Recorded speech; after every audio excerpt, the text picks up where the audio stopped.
Welcome back. Sudan's almost two-year conflict is synonymous with mass sexual violence, which has been widely documented as a weapon of war. UNHCR says it's rife in conflict zones and on asylum routes, and a lack of funding is hampering its response. Well, with me is the Sudanese activist and writer, also director of grassroots women initiative Siha Network, Hala Al-Karib. Thank you so much, Hala, for joining us here on the programme.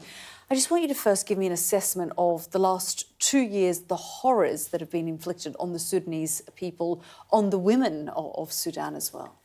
Women are the center of this war, Yilda. You know, this war, it evolves around the violations against women, around using women's bodies as a weapon of war and as a war strategy. So women has been, subjected to all kinds of torture, all forms of violence, primarily conflict-related sexual violence across the country. And, children as well has been exposed to enormous amount of violence and sexual violence as well. And we know that the military has pushed out the RSF forces from parts of the capital, Khartoum, but the horrors for people and women, it hasn't ended. Absolutely. The military has pushed the RSF out of Al Jazeera state and parts of northern Blue Nile states and parts of Khartoum. However, the situation is still extremely volatile. And, people, the infrastructure has totally destroyed, and people, they have nothing to come back to.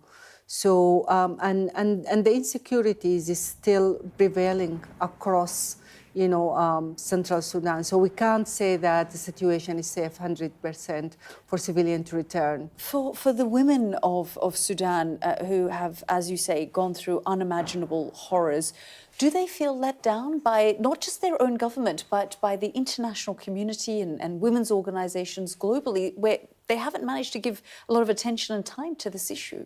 Sudan is one of the most neglected crises in the world, and the lack of acknowledgement of what Sudanese women and Sudanese civilians are enduring is quite horrific. This war has been happening for the past 2 years.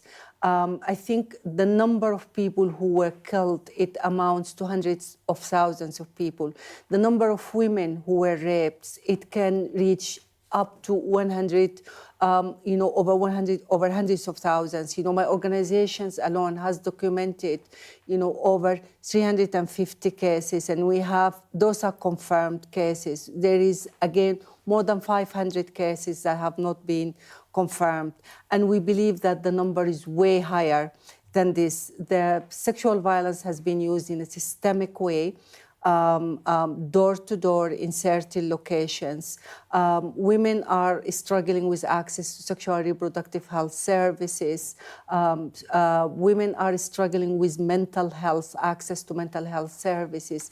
And there is no support that's in place at this point in time and throughout the past 2 years. Yeah, a really horrifying situation. We've continued to cover Sudan as much as possible through our correspondent, Yusra Al-Bagir. But Hala, we're so grateful for you joining us here on the programme. Thank you very much for having me. Yeah. Well, that's it from me and the team here on The World. The news at 10 is next. Good night.